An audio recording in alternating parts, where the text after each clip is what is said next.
Hi, my name is Rochelle and I did my presentation on Lois and Yamanaka. So she was born on September 7th, 1961 in Ho'olehua, Molokai. She then moved to the town of Pahala, where her and her four sisters were raised by her parents, Harry and Jean Yamanaka. Both her parents were school teachers, though her father did become a taxidermist later, which you can see in some of her poems she incorporated. She followed on her parents' footsteps in the path of education. In 1983, she received her bachelor's degree in English, and in 1987, her master's degree in education at the University of Hawaii Manoa. She is currently married to John E. Ferreira, and in between writing, they both teach. They have a son named John Jr. and live now in Honolulu, Hawaii. Lois is also the co-owner of a writing school, Na'au. As an author, Lois focuses on young Japanese Americans who are in their usually adolescence who face issues such as peer pressures, sexual development, coming of age, cultural identity, and also double consciousness of new generation of being Americans, as well as connecting with their ancestral roots that their parents still are really deeply rooted in. She also really incorporates the culture of Hawaii. She includes Pidgin, which is the language in Hawaii that is used widely throughout her poems. Her list of works include Saturday Night at the Pahala Theater, a book of poems written in Hawaiian Pidgin, Wild Meat and Bully Burgers, Blues Hanging, Heads by Harry, Name Me Nobody, Father of Four Passages, The Heart's Language, Behold the Many. She won a lot of awards.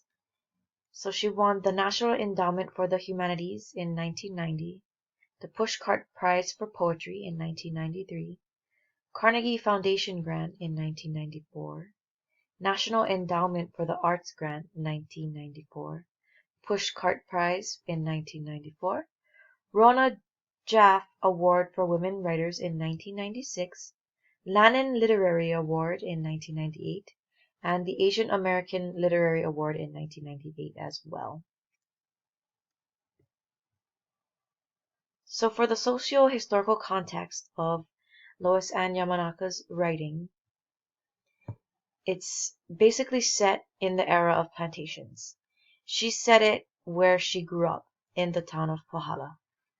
That town is a sugarcane town.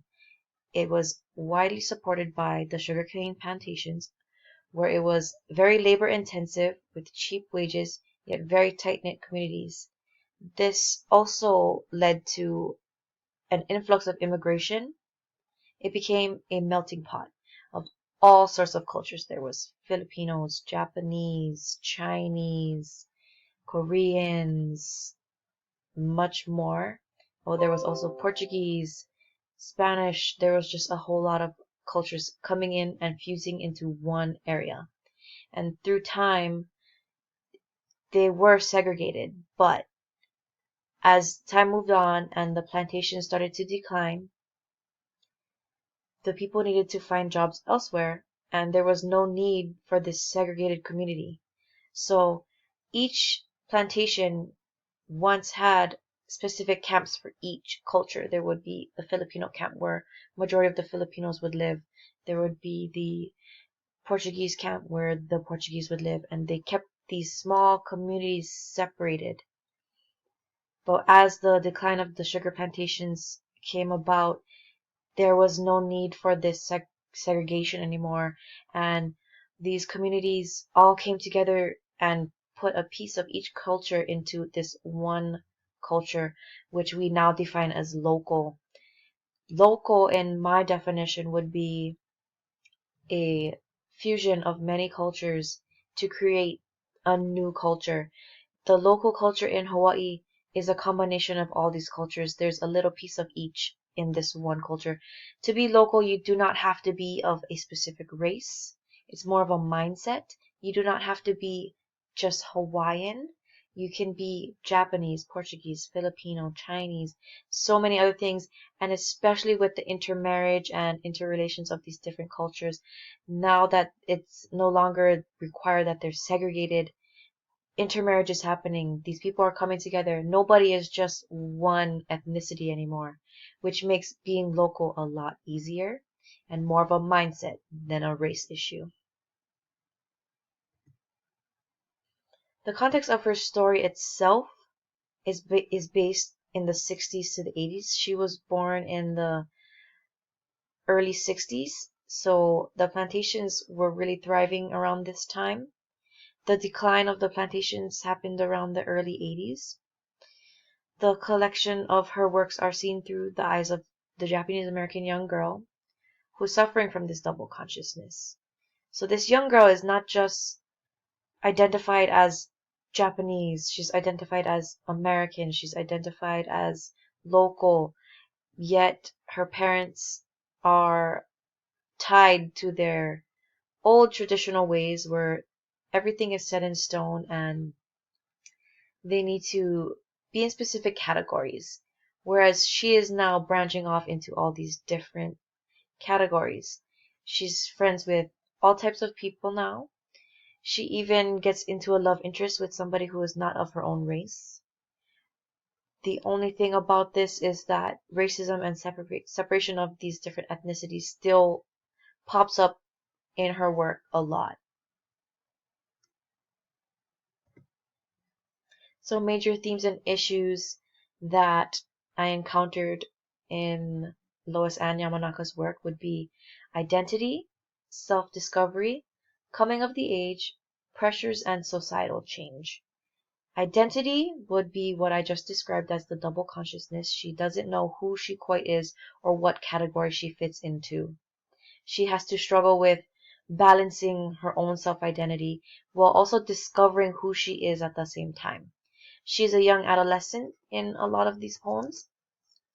So she is trying to figure out who she is while also respecting her culture, respecting her parents, and also doing what she wants, what she desires.